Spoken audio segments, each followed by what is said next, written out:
Hello and welcome to The Story of I Am. My name is Eric Francis, and this video is the introduction to a set of 12 readings that pertain to the sun signs, the rising signs, and some find their moon signs as well. This reading is the autumn reading for 2020. In the spring and the autumn, I generally do video readings, and the rest of my readings are either written or audio. And this reading is based on Mars retrograde in Aries. The retrograde itself goes from September 9th until November the 13th. So the retrograde of Mars lasts about 2 months, although the whole process of Mars retrograde lasts about 6 months.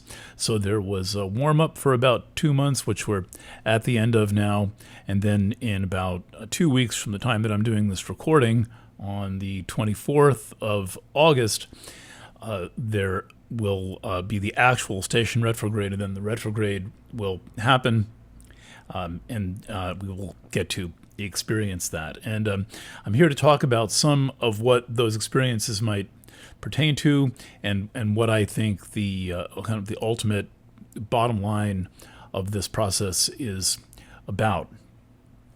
This is very big astrology because the retrograde of Mars is mixing it up with a very complicated and powerful pre-standing pattern that is in Aries and Capricorn, which I'll show you in a moment. But first I want to introduce a couple of concepts, one of which involves the kind of the essential meaning of what Mars is and the essential meaning of what Aries is, and how these two factors are going to relate to everything around them. So when you open up most astrology books, if there are any, I don't know if there are any left, you will see that most astrologers take both Mars and Aries to have something to do with the essential factor I am. Planets and signs work differently. The planet Mars is the thing that most astrologers would agree is the factor where you can see the motivation, the power of the personality coming through the chart, the ability to express one's will, to drive one's life forward. Mars is one of the most important planets for this reason, because you can't really do anything without motivation, desire, volition, and what you might think of as personal power. The other side of Mars is that it can represent conflict, and a lot of people do get caught in the conflict side of Mars, and there is a relationship between the quality of being of the self-expressed aspect of Mars and the quality of conflict and the conflicted side, because often when desire, intention, and will are frustrated, that is the kind of thing that leads to people being in conflict on a fairly consistent basis. As you may know, I am a great fan of a philosopher named Marshall McLuhan. I always liked Marshall McLuhan, and then in maybe about 5 years ago, 4 or 5 years ago, I had the good fortune of meeting Marshall's nephew, a man named Andrew McLuhan, who has become a very good friend, someone that I admire greatly, and together we both embarked on a new phase of learning his grandfather's philosophy. So I was incredibly privileged to go through this with him, and also with Marshall's son Eric. And one of the things that Marshall wrote and has expressed a number of times, but it's one of his earliest ideas from the 1960s, is that conflict is about finding oneself.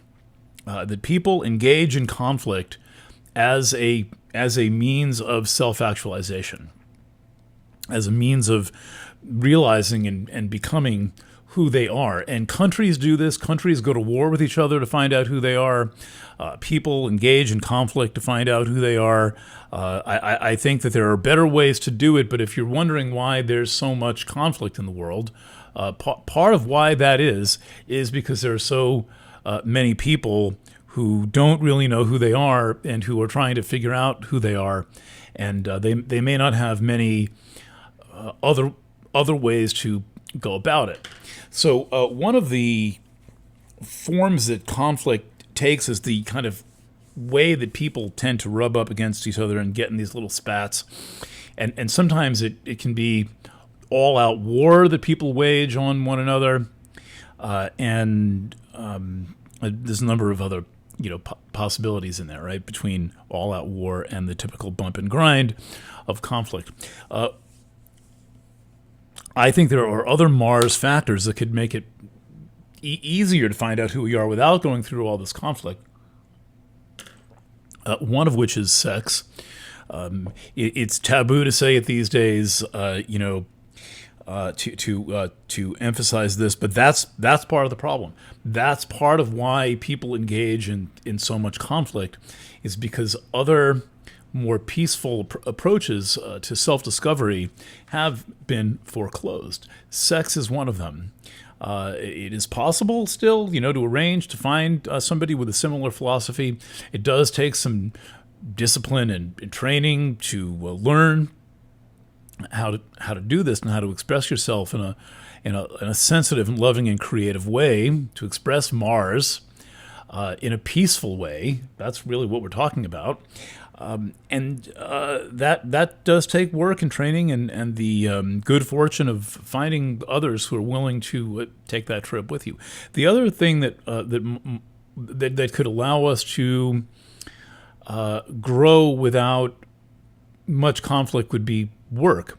But the problem with work is that people tend to be big dreamers when they're young about what it is that they want to do, and then by the time they're in high school or headed for college, they start to give up those desires. They start to give up those dreams, largely based on the investment value that it must not be very profitable to be a writer. I mean, my father, on a couple of occasions, really, really, really tried to talk me, Eric F., out of being a writer, and he didn't get how funny that was. And fortunately, I have a lot of Mars in my chart.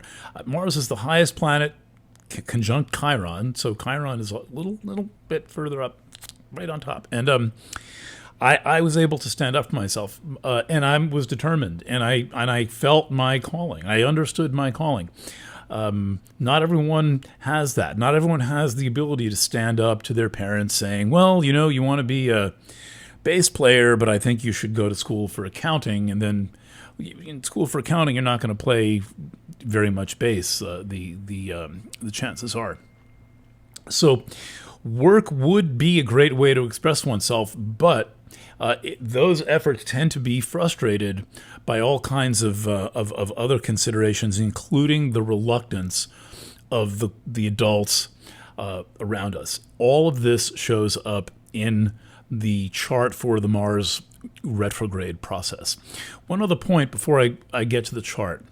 The Mars and Aries are about what I call self-actualization.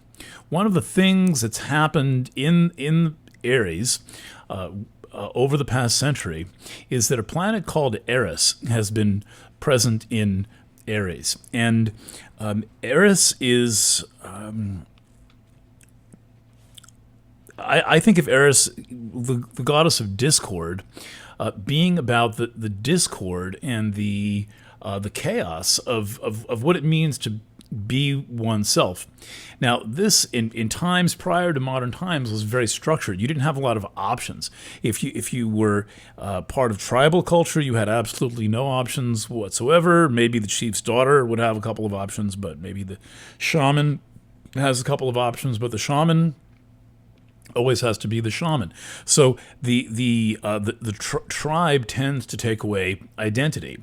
The modern world developed, and people did evolve into a fairly strong concept of identity that was probably peaking in around like the 50s and 60s, I would say, and still pretty strong in the 1970s. There was a lot of work around self-actualization and volition, and a lot of the best-selling books were psychology books that were considered pop psychology at the time that have really become classics in our time, and were all about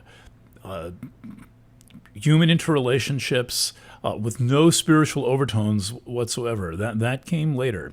The spiritualizing of the quest for self, rather than looking at it as a psychological journey, a confrontation, a growth experience.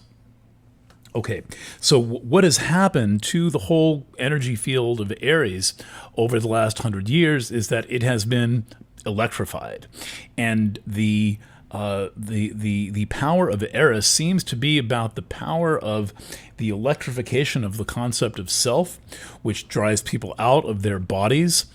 So the whole electrical era, the electric light, radio, telephones, telephones are a little bit ahead, but they start to come in the early 20th century. Then radio, the first mass communication medium, where people are able to all see the same thing at the same time. That creates a tribal reality.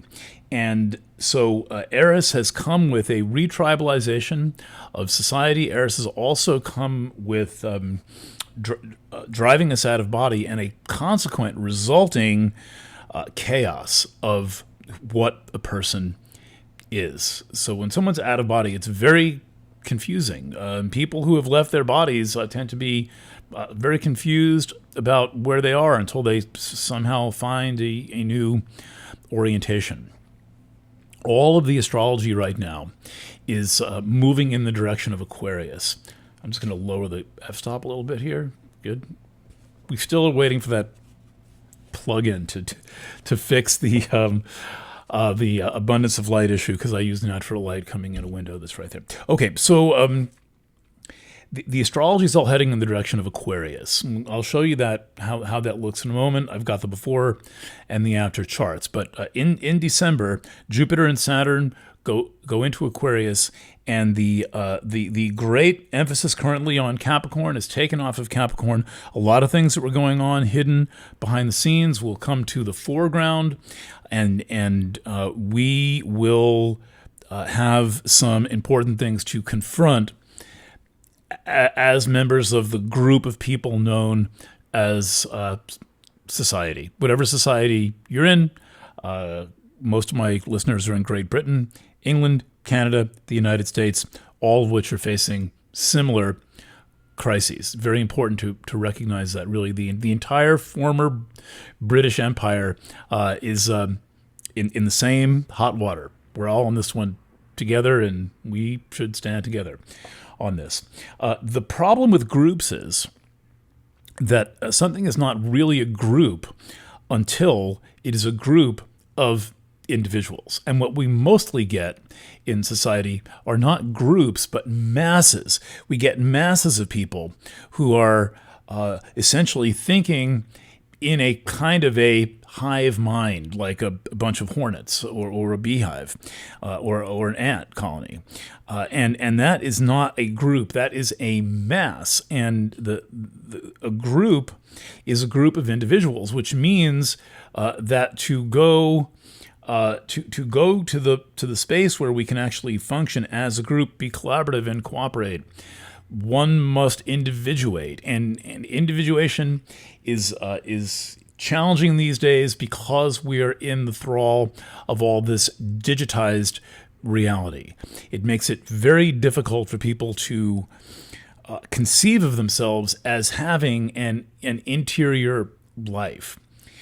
The way that you cultivate that interior life is you read a lot of books, Reading on the internet doesn't count. Reading on your Kindle doesn't count. You need to be able to sit in a quiet place off the electrical grid. Yes, you may need a light at night. Okay, fine. But you're still looking at a book. And the experience of reading a book is a very different experience than doing any other thing. And one of the things it does is it guides you into yourself and helps you reestablish your interior connection.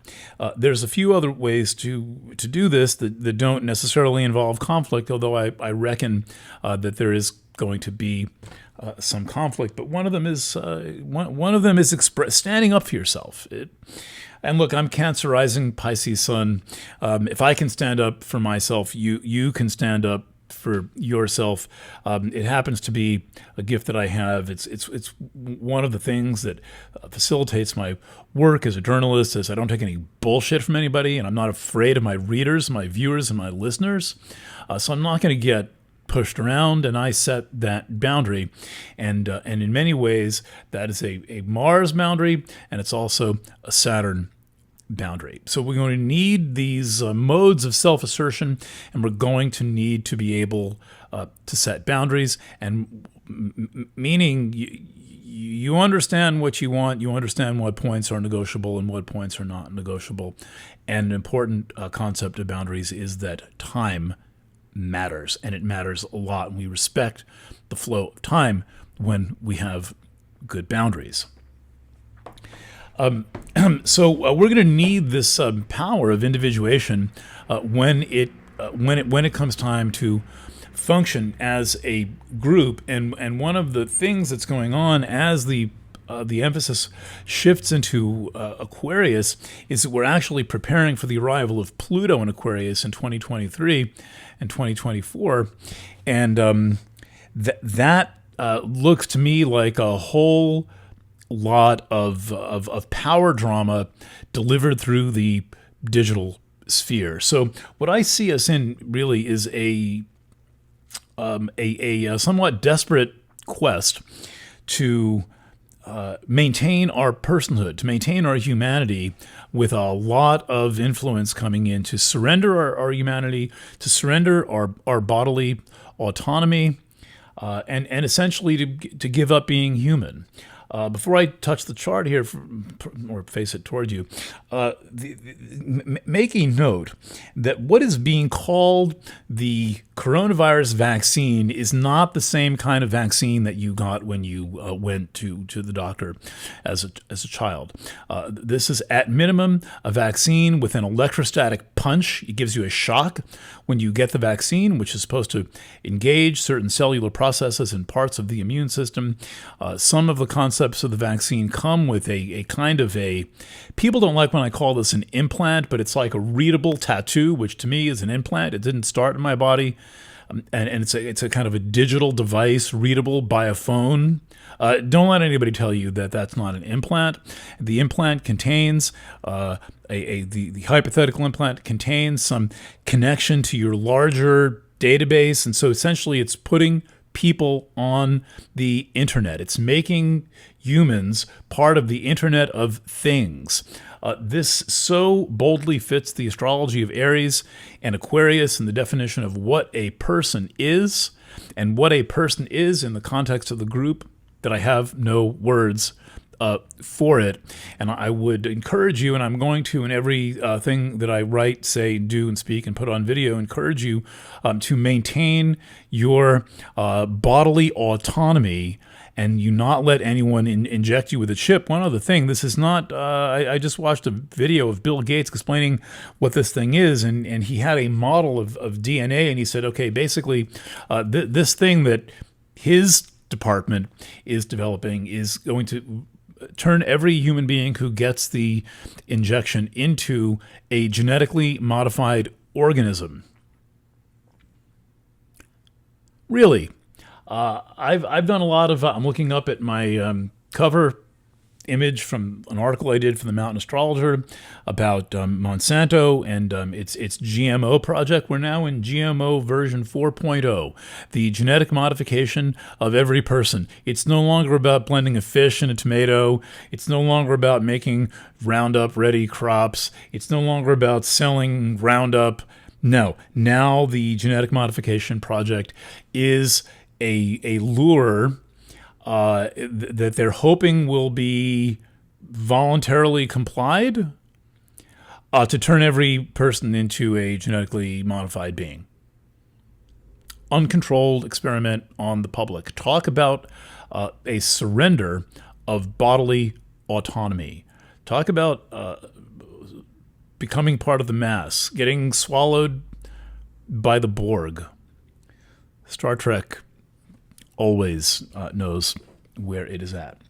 All right, here's chart 1 for the story of I Am.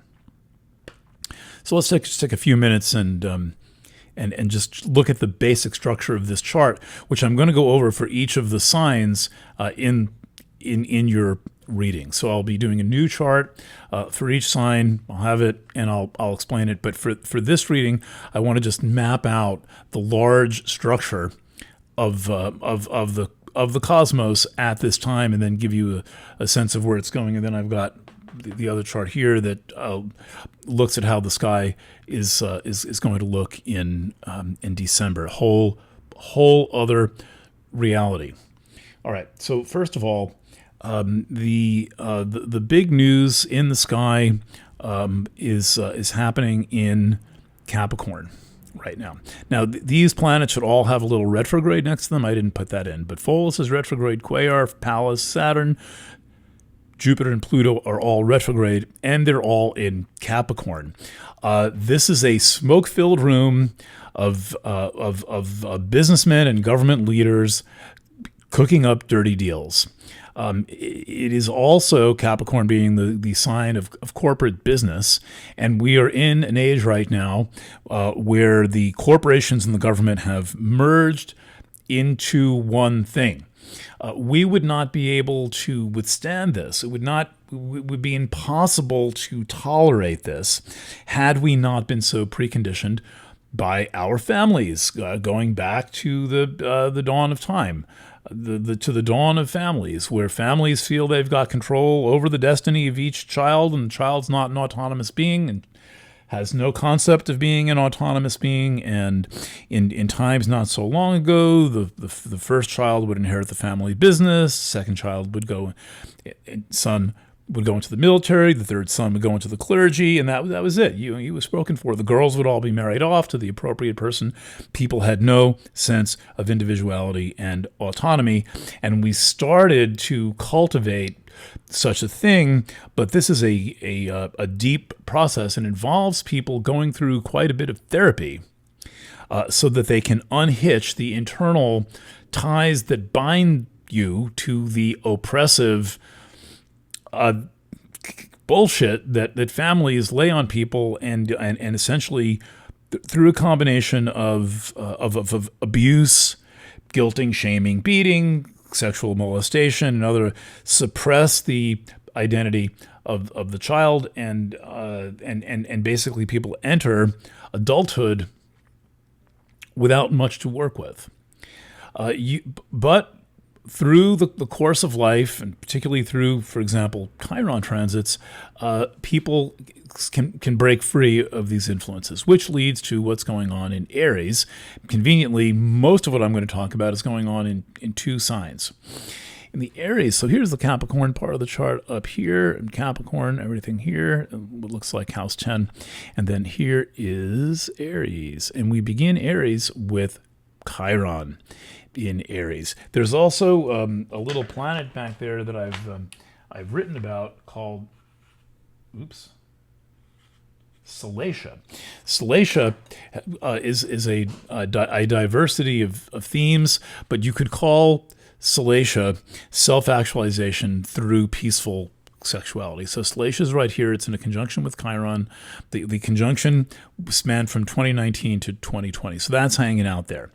One of the things that Chiron does is it focuses this process of self-actualization in a way that nothing else can.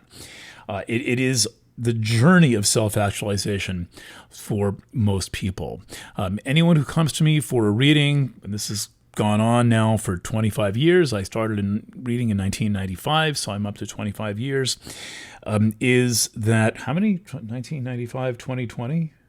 Yeah, 25 years. I thought I was coming out to 35. Like, that's not possible. Okay. Is that I do with people, I review their lifetime Chiron transits. So I go through their chart and I pick out the biggest Chiron transits. And these days, maybe for the past 10 years, I asked them to journal those. I used to do them in a live session. Now they journal them. The Chiron transits are always a journey of self-actualization. They are the quest for self, and they are the inward journey of healing. So Chiron right now is in Aries. We have that's a very important help to have this resource of Chiron in Aries, which no matter what else is going on, in the quest of self-actualization, we can come back to this focal point, this potential irritant, this power gathering point of Chiron in Aries, in the sign of I Am. Now, here's Chiron. Here is Mars, and here is Eris, aforementioned, the planet that's been in Aries now since about 1929. So we're going 27. So we're going on 100 years of Eris, close up, of Eris in Aries. The main structure of the sky right now that will outlast the current pattern is Pluto in late Capricorn square Eris in late Aries. So it's a very slow-moving pattern because Pluto takes 250 years to go around the zodiac, 248. Eris takes 558 years to go around the zodiac. Both Eris and Pluto are moving at their slowest right now, where Pluto's getting close to it. So that means that this square of Pluto and Eris is a long-term fixture in our lives. And it's not always easy to feel the presence of these long-term fixtures. But when we see it in terms of changes in society and the kind of chaos that Eris has wrought, and the crumbling of the structure of society represented by Pluto in Capricorn. I mean, Pluto has just taken a sledgehammer to the structure of society. It's amazing there's anything left, and really there's not anything left, and it's being supplanted by this new super government of digital, artificially enhanced intelligence, virtual reality enhancer, all this crap, and wristbands that can read your mind, and the notion of a digital chip going into your hand that contains your health history and criminal record and credit reading. I mean, the Bible warns about this. The mark of the beast, without which one will not be able to buy or sell. Come on. Okay. Now, Mars. Mars is about to station retrograde right here in a conjunction with Eris. For all of August, Mars moved through Aries. Actually, July 1st, I think it arrived, and all of August, very slowly, because it's slow and powerful, making squares to Pholus, Quaoar, Pallas, Jupiter, Saturn, and Pluto. And so now Mars is square Pluto and Saturn, which were in a conjunction on January 12th, the day that China released the fake polymerase chain reaction codes for the novel coronavirus. 112 on that day, incredibly. That conjunction is still alive. We're still living with its consequences. It will not repeat to a 0 degree conjunction, but it's a threshold transit. And Mars, meaning you go through it and you don't come back. And Mars is kicking up the dust. So right now where Mars is conjunct Aries and square Saturn and Pluto. And so Mars is amplifying the Saturn-Pluto conjunction, and it's making it personal. So this is a big deal. Mars retrograde is a big deal because it is activating the square of Saturn, the square of Pluto and Aries. These two far out, distant, beautiful, challenging, slow movers. And this quick mover named Mars, very close to the Earth, is getting into the act and is bringing forward this whole distant phenomenon and making it human, immediate, and personal, and basically, to sum up, saying, wake the fuck up, get into your body, get into your sense of being, find out who you are, collect all you have ever done to find out who you are, all the books you've read, all the workshops you've taken, all the meditation that you've done. Now's the time to be fully awake and engaged and connected with your will. I say this because we are entering a time when it is becoming increasingly likely that our prerogatives for doing so and doing so in meaningful ways are going to be very, very quickly closed off. So we have to grab it while we can. We have to pay attention. We have to take action. That is Mars. It may involve conflict. So be it, if it involves conflict. It's certainly going to involve self-assertion. For every sign, this is going to be a different a different place. It will occur in a different place in your chart.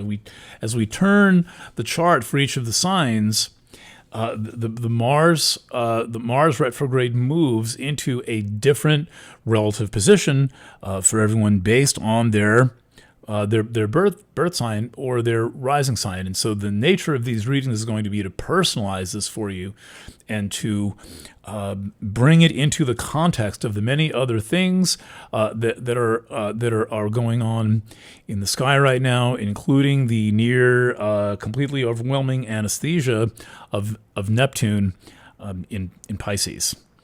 All right.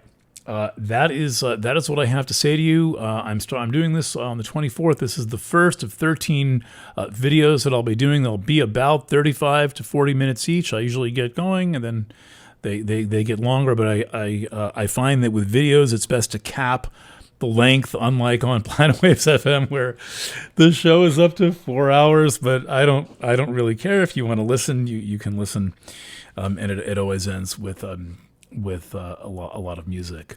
All of this stuff is available on the planetwaves.net website.